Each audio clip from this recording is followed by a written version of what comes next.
Ya Nari Lakapawa Nina. Hello, it is good to see you. I'm going to be talking a little bit about our Tasmanian Aboriginal place names in the Palawakani place names that we have today, and I'm hoping that towards the end of doing this that you will all join in with me in learning some of these place names and repeating them after me, because we just love to hear them spoken, and whilst we do, when we listen to the weather, hear a little bit about Kunani and Larapuna, we would like all of these place names to be heard much more in Lutruwita or Tasmania. But before we go on to practice the place names, I just want to give a little bit of background to how these words have been brought to life today.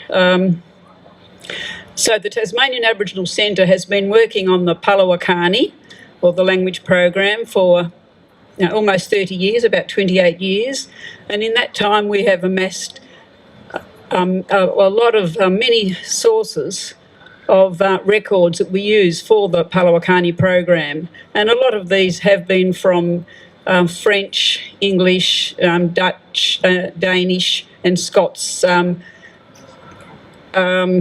people who recorded words given to them by named Aboriginal speakers. And as well as though, and we've got, there are so many of those words, and we've put them all together and we examine them to work out what is the best word to have recorded. And I'll just give you a little bit of example of that in a minute. But apart from those words that were recorded by those early colonists, we have words that have been recorded by Fanny Cochrane-Smith, and Daisy told you some of those earlier, and she recorded those in 1899 on wax cylinders, so that we still have her voice speaking those words that we can actually hear today.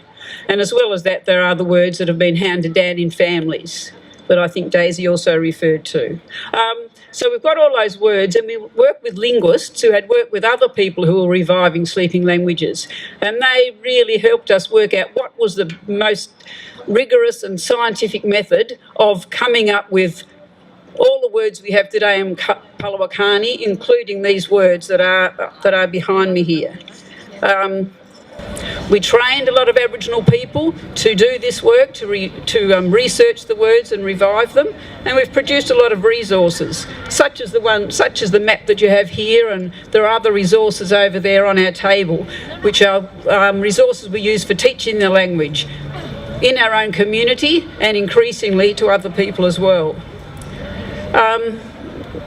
So that's just a little bit about, very briefly, and if you wanted to come over to the table, we've got people there who can give you a lot more detail about how these words were revived, and you can see how vigorous it has been.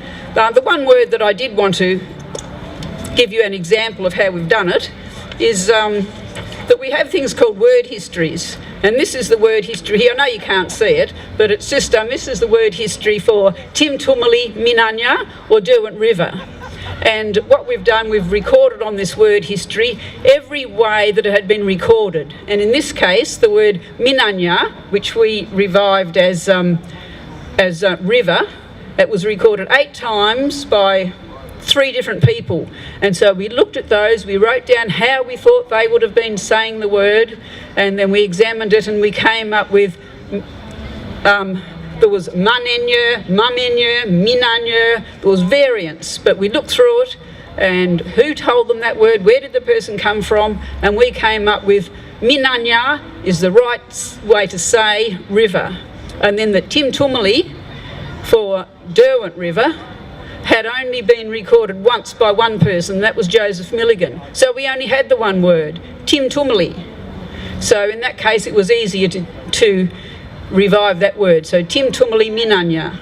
And then on the back of the page, and I don't know if we've got examples over there, but if people are interested in how did that name come about, by looking at these word histories it will show you.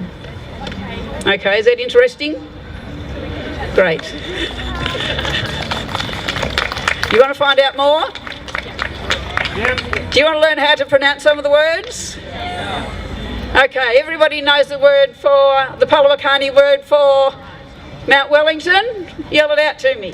Oh, Warra! Warra! Yeah, anyone who didn't say it, do it again. Kunani? Kunani. Brilliant. Where will we go to next? We'll go south. Anybody know the word for Oyster Cove? Oh, brilliant. Okay, here it is. Putalina. Putalina. Putalina. Putalina. Again, Putalina. Putalina. Brilliant. Okay. As I said, we often hear Edison Point on the news, but I often hear him saying Larapuna. And it's not Larapuna, it's Larapuna. So when you're saying it, say Larapuna. Larapuna. Great, again, Larapuna. Larapuna. Good. Mount William, Wukalina. Wukalina. Wukalina. Wukalina. Louder, Wukalina. Wukalina. Brilliant. Cape Barren Island, Truana. Again, Truana. Truana. Oh, brilliant. We won't go. Will you do any more? That's enough for those, isn't it? And but there's just a couple more that I would like you to say that aren't on here. These places here, these are all the official dual naming places that have been named in the dual naming policy. They were adopted in either 2014 or 16. We have another 11 places that we want to have adopted to go to the nomenclature board, but that's been held up. And then there's other words, including 3 really important ones, that we would just like people to use. And I think Daisy used them, but we can all practice saying them again. One is the word for Hobart, Nipaluna. Nipaluna. And the one I spoke of, Tim Tumili Minanya. Tim Tumili Minanya. Great. And Lutruwita. Lutruwita. Do you know what Lutruwita is? Tasmania. Again, Lutruwita. Lutruwita. Brilliant. Okay. I'm sure that you're going to be all our best supporters of speaking in Palawakani, and we love to hear it everywhere. It just makes us feel as though, as Dwayne said, we have lived here forever, and to hear these place names revive once again is just brilliant. And not only Palawa people speaking it, but everybody speaking it is fantastic. So thank you very much for joining in and practicing the words, and Nari Ninatu, or thank you.